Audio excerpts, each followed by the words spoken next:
Hey guys, in this video I will show you how to add PayPal as a payment method on Etsy. Alright, let's begin. First, log into your Etsy account. Once logged in, navigate to Shop Manager at the top of your Etsy dashboard. Click on it to access your store settings. On the left-hand panel, select Finances, and then click on Payment Settings. This will take you to the page where you manage payment methods for your shop. Depending on your location, Etsy may display different options for payments, including Visa, MasterCard, American Express, Apple Pay, and Google Pay. Look for the PayPal option in the list. If PayPal is available for your account, you will see it as an option under Payment Methods. Enable PayPal to allow customers to use it during checkout.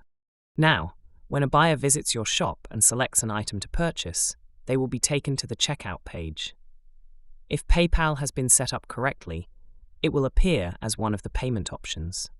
So, that's basically how you can add PayPal as a payment method on Etsy. And that's it for this video. If you find this helpful, consider subscribing and giving this a big thumbs up. Thanks.